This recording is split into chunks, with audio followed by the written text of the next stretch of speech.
Assalamualaikum warahmatullahi wabarakatuh. Perkenalkan, nama saya Najma Sakiba Adhola dengan 3 digit NIM terakhir 17 dari Teknologi Rekayasa Otomasi Sekolah Vokasi Universitas Diponegoro. Pada kesempatan kali ini saya akan menjelaskan atau mempresentasikan tugas kuliah mata kuliah Computer Vision dengan judul Pemrosesan Citra modul ketiga. Tujuan untuk dari topik pemrosesan citra yaitu satu, meningkatkan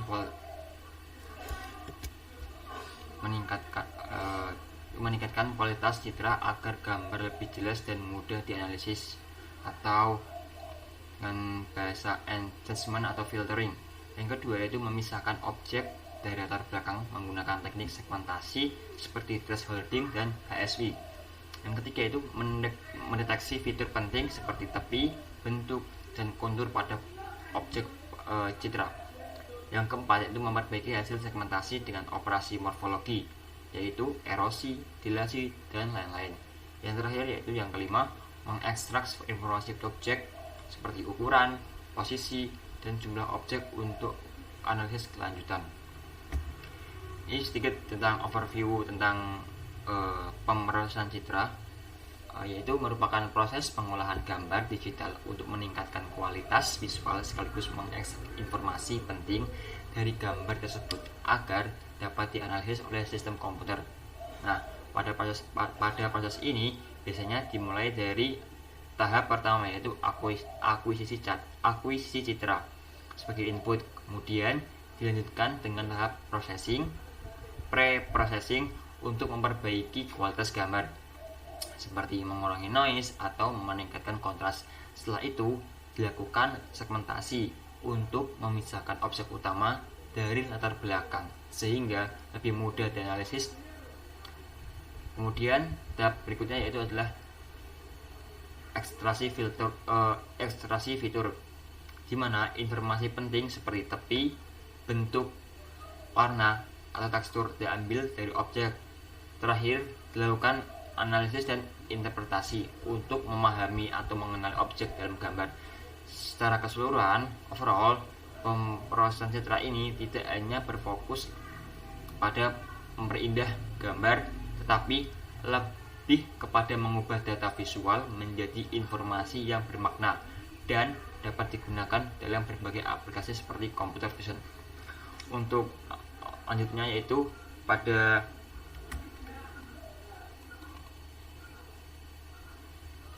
program ini saya akan menjelaskan. Nah, pada yang pertama itu contour detection. Nah, detection ini menggunakan library CV2, NumPy, ASNP, OS, dan Matplotlib dan Pyplot. Menggunakan 4 library.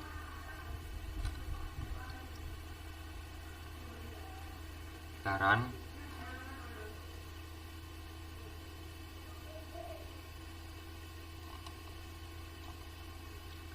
untuk hasilnya seperti ini. Ini gambar asli, ini binary threshold, dia berpindah. Ini contour plus bounding rate, kita juga mengenali. Kemudian ada hasilnya lagi.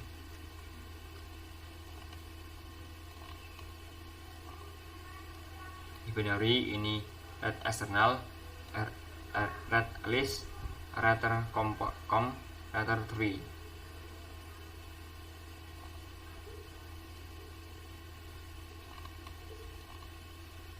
Ini original, ini 7 titik 5 titik 5%, 4 titik 10%.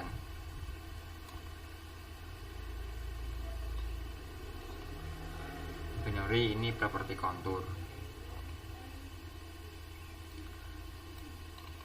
Kemudian yang kedua yaitu histogram equalization.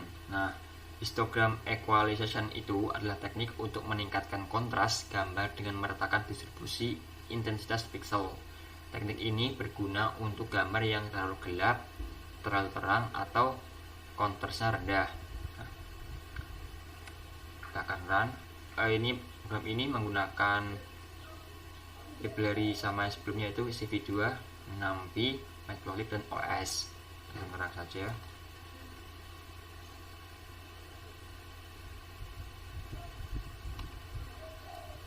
Ini adalah hasil dari demo pada histogram equalization seperti ini terlalu gelap, ini tengah-tengah, ini terlalu terang. Nah, ini nilai grafik pada histogram equalization-nya.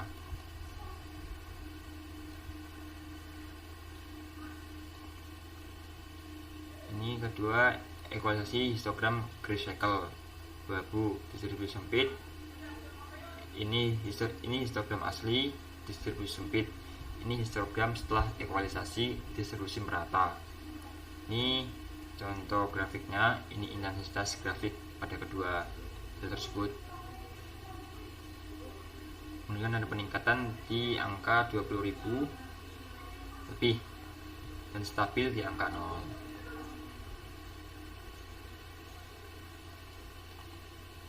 Hasil yang ketiga itu gambar warna asli. Ini setelah equalisasi lap L. Warna terjaga, kontras pun meningkat. Ini harusnya seperti ini, jadi seperti ini.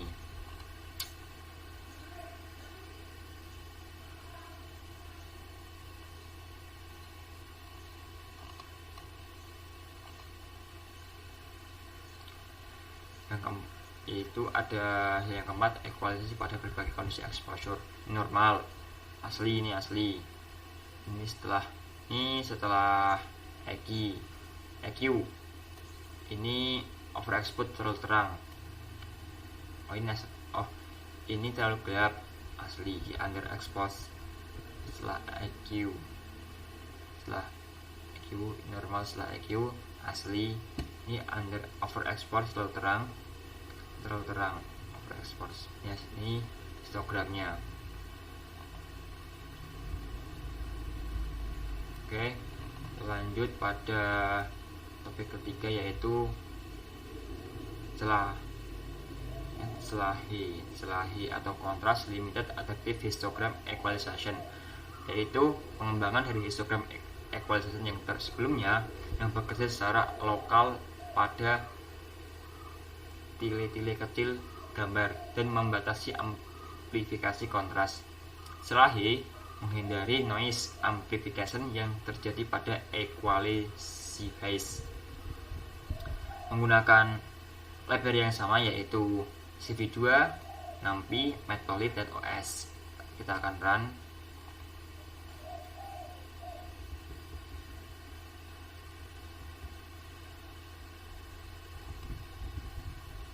Gambar asli, ini equalization, ini global, Selahi clip limit 2 tile 8x8.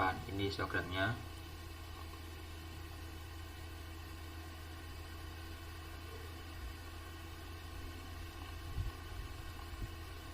Demo 2 variasi clip limit pada Selahi tile grid size 8x8.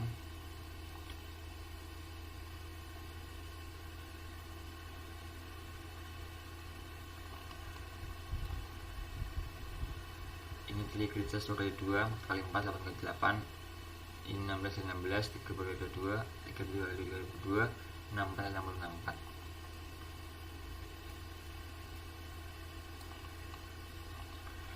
Ini Selahi pada gambar berwarna VR ruang warna lap asli, global EQ, lap L, Selahi lap L, clip limit 2 tile 8x8. Kemudian lanjut pada topik yang keempat, yaitu color segmentation HSV.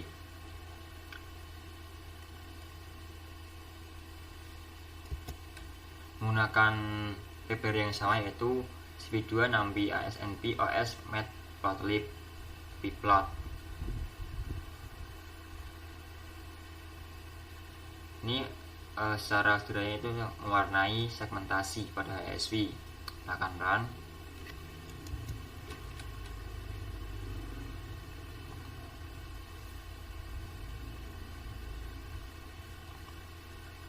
Ini merupakan color segmentasi spektrum H sama dengan 0 sampai 179 di open computer vision. Ini 0 warna merah, 179 ini warna Bitoska kembali ke merah.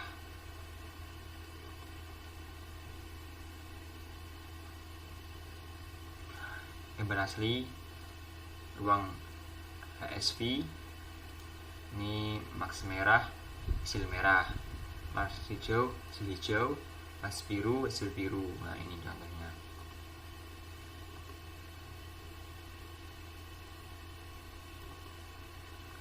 Ini asli plus noise merah, max raw putih, putih, ini merah bersih.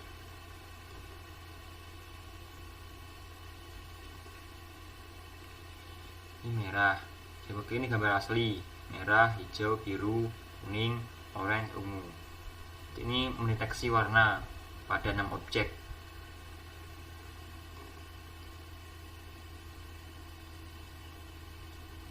Kita lanjut yang kelima. Ke topik yang kelima yaitu thresholding global. Nah, thresholding global ini mengkonversi gambar recycle menjadi gambar biner menggunakan nilai ambang batas atau threshold yang sama untuk seluruh gambar. Teknik ini efektif untuk gambar dengan pencahayaan yang seragam. Menggunakan library yang sama,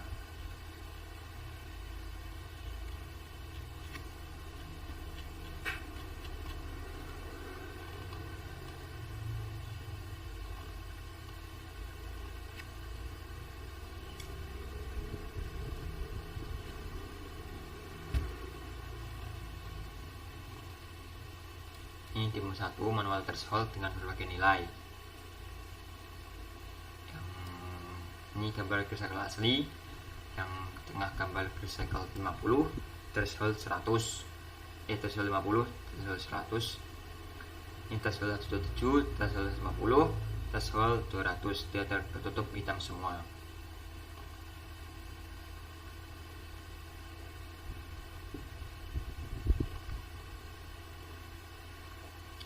Demo 2 itu berbagai jenis threshold nilainya 127 asli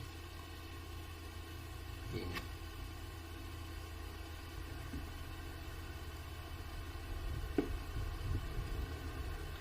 Demo 3 pada yang ketiga outzo threshold nilai otomatis 130.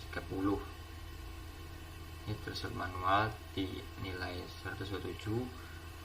Kemudian ada threshold outzo dengan nilai 130, deteksi otomatis. Ini mendeteksi otomatis.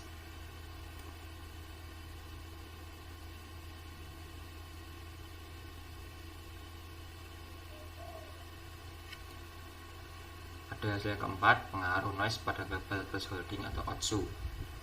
Tanpa noise, dengan noise ringan 10, noise sedang 30, noise berat 60, outzo 130, outzo 132, outzo 132, outzo 135. Nah, setelah gangguan kecil pada gambar.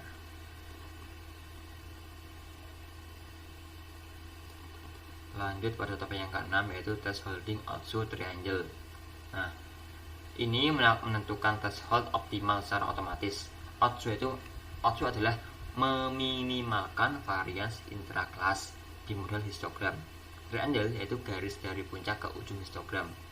Cari jarak maksimal. Ini menggunakan library yang sama. Akan run.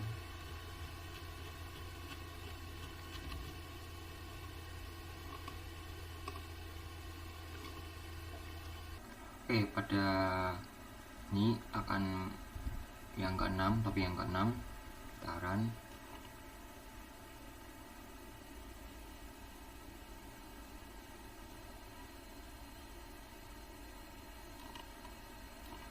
Ini hasilnya percobaan 6 outzo dan triangle thresholding, histogram threshold, histogram nature outzo, ini triangle outzo.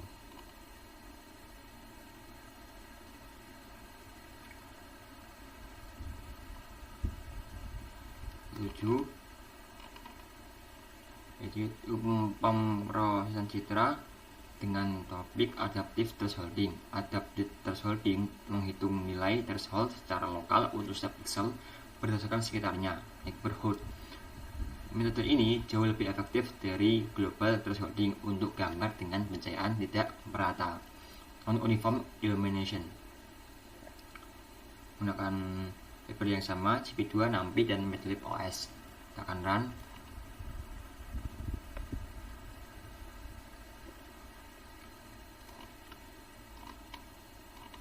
Hasilnya pada hasil pertama itu mean versus Gaussian adaptive threshold block size 11 C2.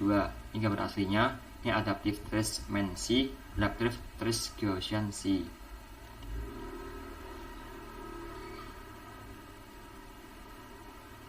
Pada hasil yang kedua yaitu variasi block size pada adaptive threshold Gaussian C3.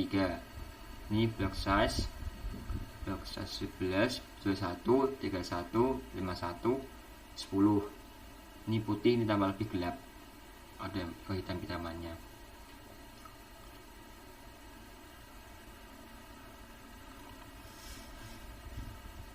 Hasil yang ketiga itu variasi konstanta Gaussian block size 15. Ini C-5, C0, C2, C berapa ini? Ini C20, ini kurang lebih berapa gitu, mungkin kurang jelas gambarnya. Ini seperti itu.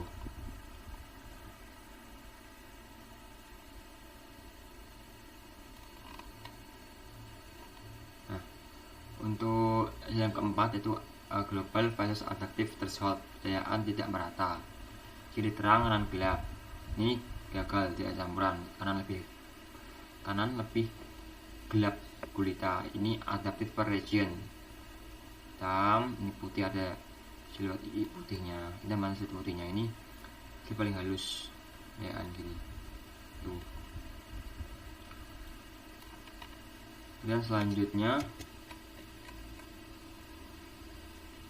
yang ke-8 yaitu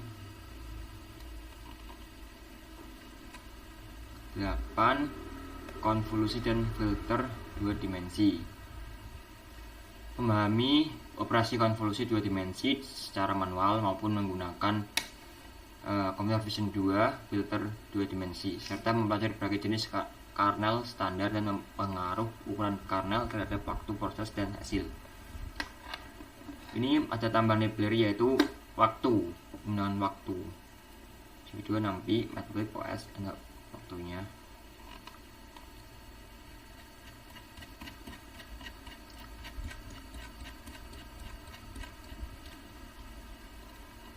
Kan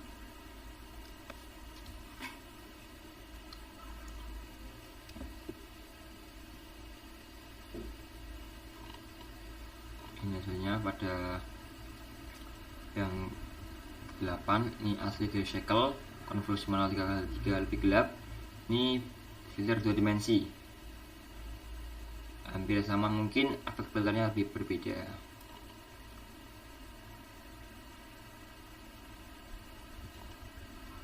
Ini ada asli, ini identity, ini block blur, sharpen, emboss, ini edge effect, edge detect, lebih hitam mengenai putihnya.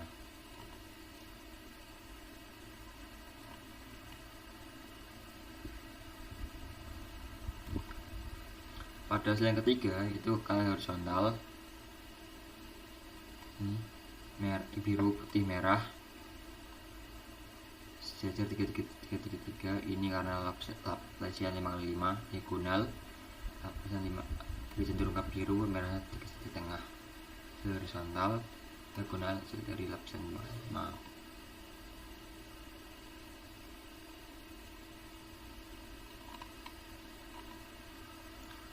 Nomor 4 itu pengaruh ukuran kernel terhadap waktu dan hasil. K3 ini K7, K15, K11, K16. Ini 1,27 milisecond, 8,82 milisecond, 22,58 milisecond, 16,72 milisecond, dan 17,96 milisecond waktu kernel.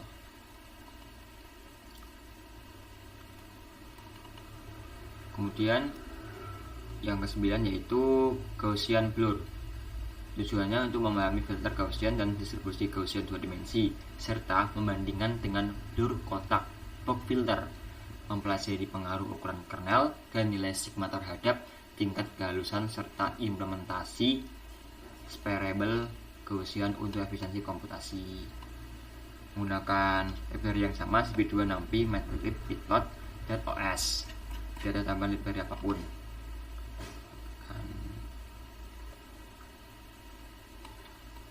Sekarang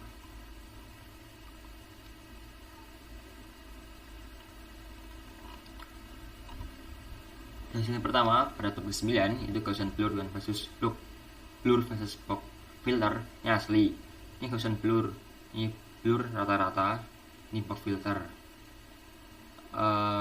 Secara hasil Gaussian blur blurnya kurang merata gitu, hanya kayak selapis doang. Sedangkan blur rata-rata dan box filter lebih cenderung ke blur banget. Ini cuma samar-samar blur gitu.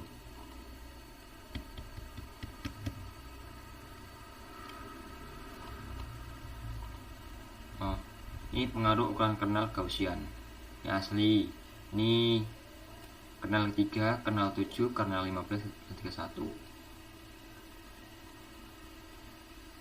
Semakin tinggi nilainya semakin blur semakin ngetara, semakin jelas blurnya.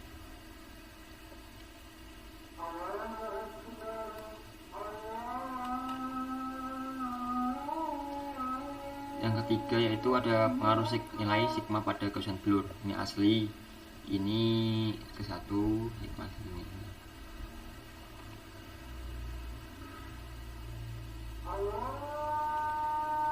Ini kernel 2 dimensi, bitmap, ini Gaussian blur kali 15, shape filter 2 dimensi kali 15, sisi absolut.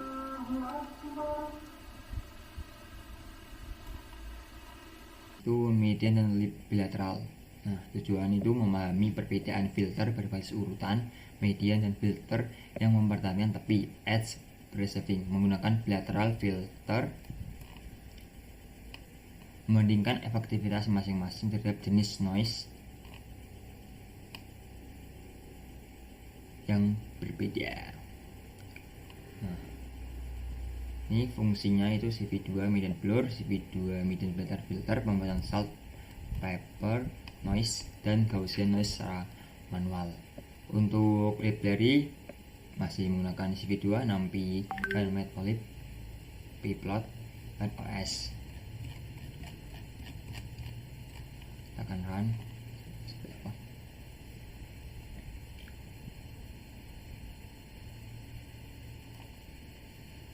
Untuk hasil yang pertama dari topik 10 yaitu median blur pada salt pepper noise asli. Salt pepper kayak ada bintik-bintik bercak. Ini median blur PSR 22.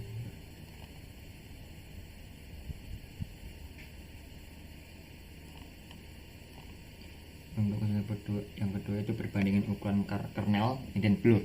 Nilainya 10%, median kernelnya 3, median kernelnya 5, median kernel 9, dan median kernel 15. Lebih blur, ini lebih ada bintik-bintiknya.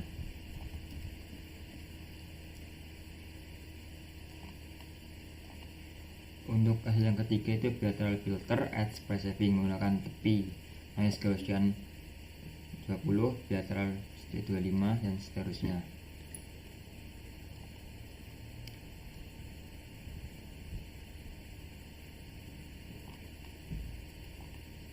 Untuk tim yang keempat, perbandingan Gaussian versus median dan versus bilateral.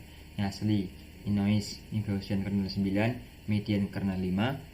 Ini referensinya, error Gaussian, error median, error bilateral. Seperti kalau menggunakan Gaussian ada merahnya ini. Mungkin ada error, ini mungkin error di merah.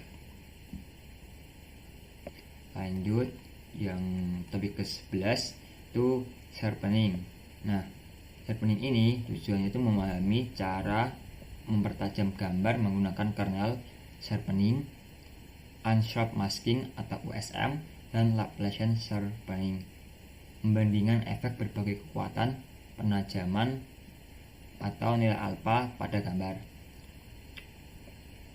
Fungsinya CV2 filter 2 dimensi, CV2 Edgewick, CV2 Laplacian, CV2 Gaussian untuk menghasilkan max blur pada OSM atau unsharp masking. Kita akan lihat hasilnya seperti apa.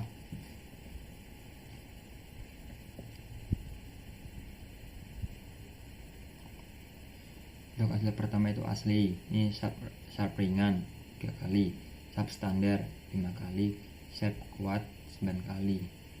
Untuk hasilnya itu lebih kelihatan putih dibandingkan ini, foto-fotonya ini putih dan jelas.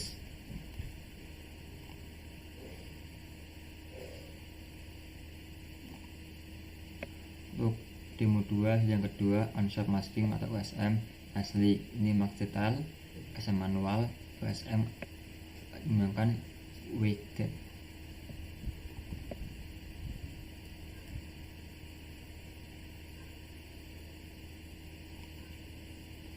Demo yang ketiga itu Laplacian sharpening asli, ini kelima ini seperti ini.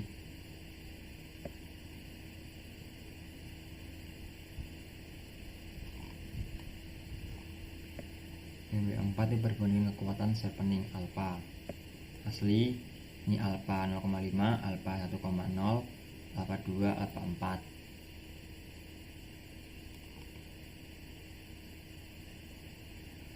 Selanjutnya pada topik yang ke-11, yang ke-12, ada deteksi tepi sopel. Apa itu deteksi tepi sopel? Memahami cara mendeteksi tepi gambar menggunakan filter sopel. Tujuan pertama, dalam arah X dan Y, menghitung magnitude dan arah gradien, serta membandingkan sopel dengan star dan berbagai ukuran kernel. Visualisasi menggunakan heatmap dan river plot.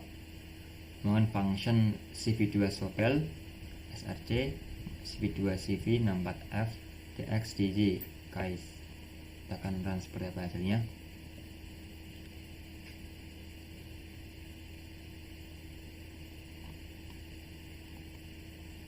Nah, untuk hasil yang pertama itu asli recycle, sopel GX vertikal, sopel GY seperti horizontal.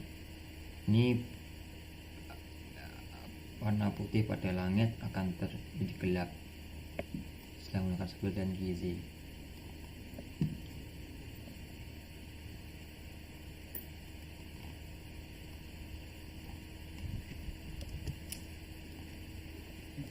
Untuk magnitude dan arah gradien sopel, ini adalah gambar aslinya.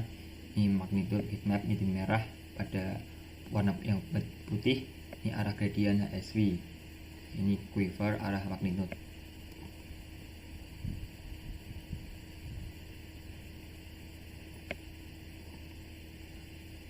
Untuk hasil yang ketiga itu ini asli, ini sopel GX kernel 3, magnitude sopel kernel 3 aslinya ini.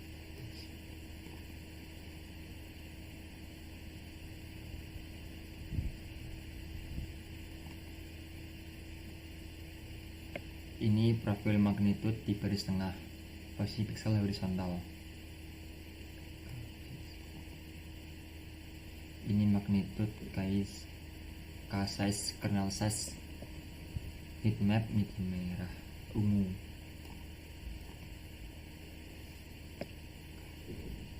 Lanjut ke 13, deteksi tepi Kearney. Nah, Kearney Edge Detector adalah metode multitahap. 1. Gaussian blur, noise reduction. Yang kedua itu gradient atau sopel. Yang ketiga itu non maximum suppression, penipisan tepi. Yang keempat double threshold, kuat atau lemah. Yang kelima itu hysteresis tracking edge. Menggunakan library yang sama, CV2, NumPy, OSM Matplotlib, PyPlot.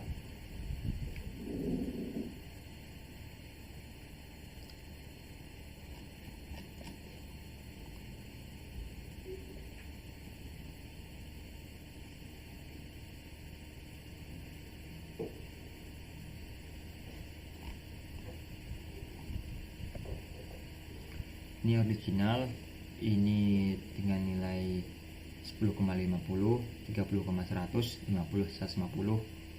Ini blur 0, blur 5, blur 11. Kita lihat perbedaannya, putih menjadi lebih gelap.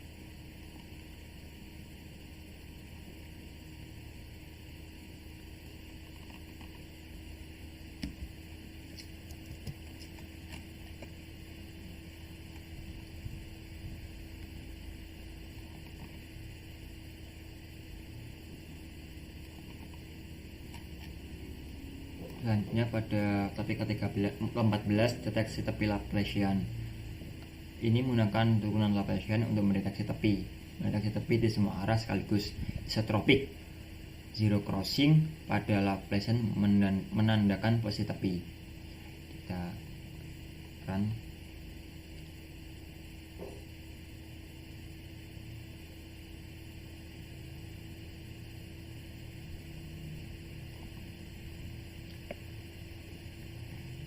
Original, ini Laplacian 1, seperti ini hasilnya.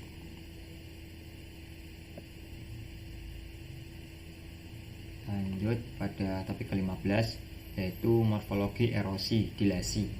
Nah, ini mendemonstrasikan operasi morfologi dasar erosi dan dilasi pada citra biner.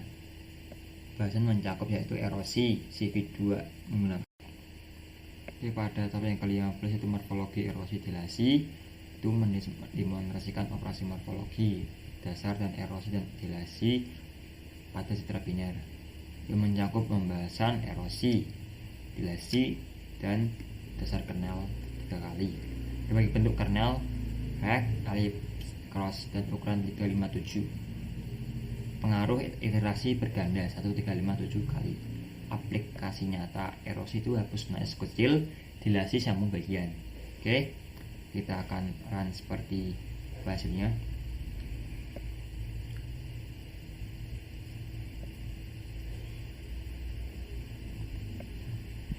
Ini iterasi biner setelah erosi, setelah dilasi. Itu erosi itu menghapus noise, dilasi itu tepi,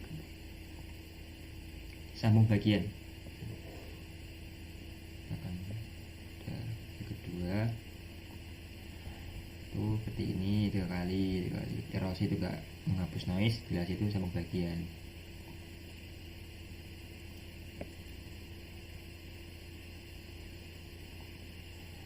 Asli tersatu seterusnya.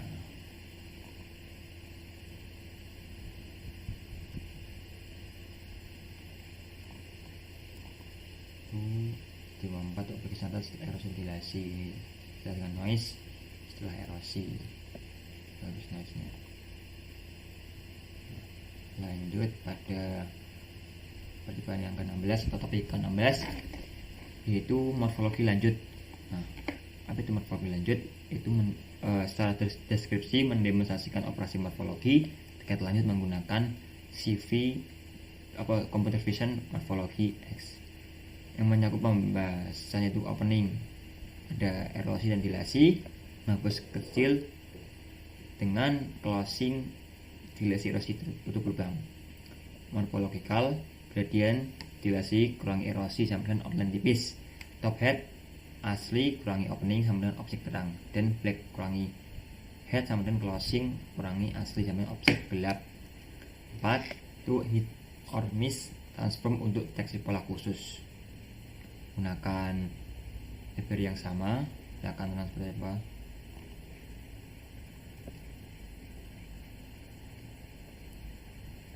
Ketiga, yang pertama itu opening versus closing, hapus noise dan tutup lubang.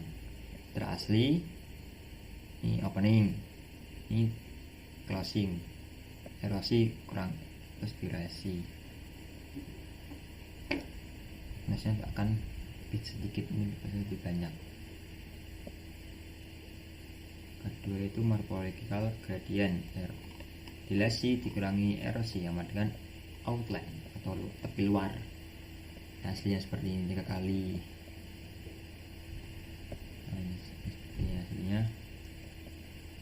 filtering lebih tebal. Top hat dan black hat. Objek terang kecil, ruang gelap kecil. Jadi hasilnya seperti ini, akan hilang semuanya.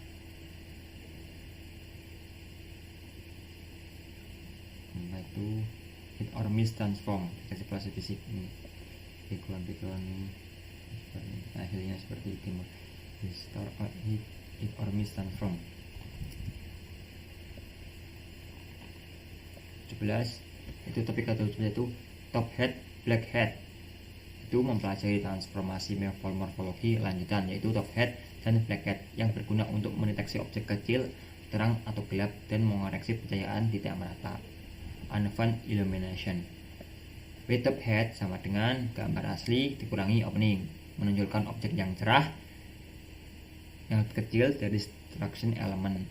Sedangkan black top hat itu closing dengan gambar asli, menunjukkan objek gelap yang lebih kecil dari distraction element. Ini ada with top hat dan black top hat, gambar asli kurangi opening, sedangkan black top hat closing kurangi gambar asli. Nanti ada 4 hasil, yang white top hat seperti apa, black top hat seperti apa kan.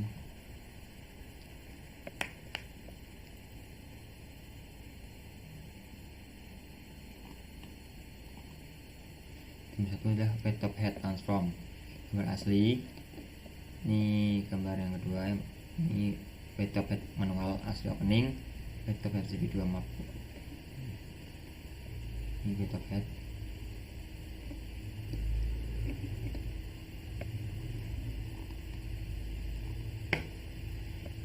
Yang kedua itu black top hat transform, ini gambar aslinya. Semakin tinggi semakin gelap hasilnya.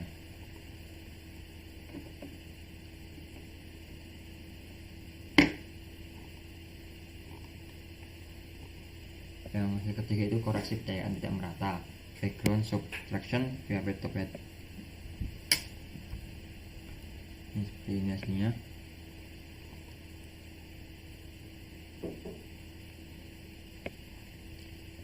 Ini adalah pengaruh ukuran structuring element pada white top hat. SE lebih besar sama dengan fitur yang lebih besar ikut terangkap. Jelas ini.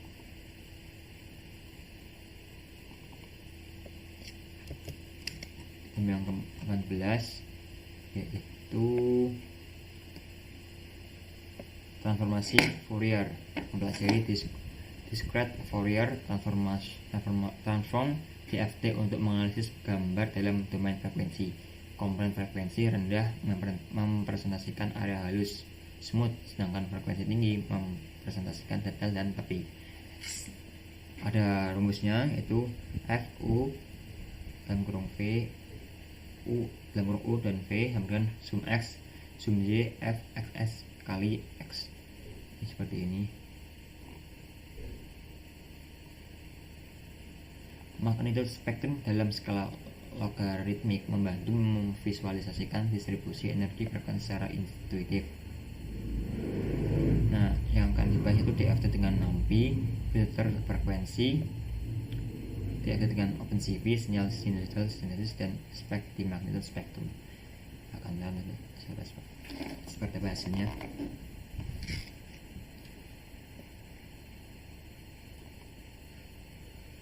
Ada hasil yang satu itu magnitude spektrum dengan NAMPI FFT.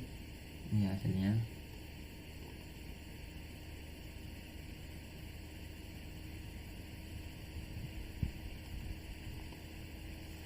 Yang kedua itu filter frekuensi dalam domain Fourier. Filter masih seperti ini hasilnya, hasilnya seperti ini dan seperti ini.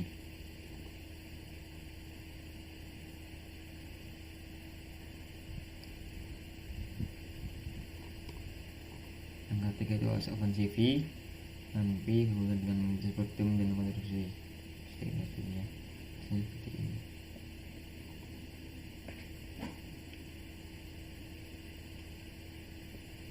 Yang keempat itu sinyal sinusoidal sintesis efek di magnitude spektrum.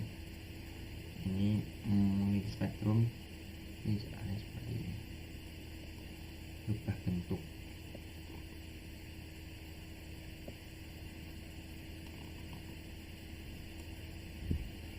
Pada top yang ke-19 itu filter frekuensi. Setelah gambar tiba ke domain frekuensi, kita bisa memfilter komponen frekuensi tertentu, low pass filter, high pass filter, dan band pass filter. Jenis filter ideal Gaussian, Butterworth. Fungsi yang seperti ini shortcutnya akan run.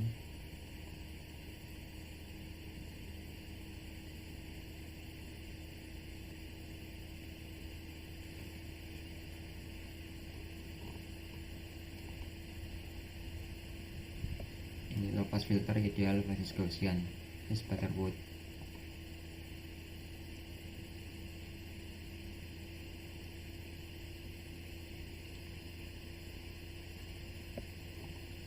High pass dan band pass filter original seperti ini, seperti ini hitam.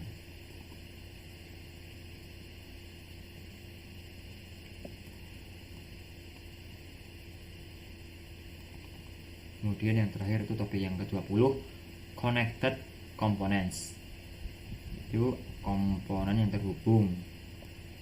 Nah, komponen terhubung seperti ini. Pada shortcutnya atau programnya kita akan run.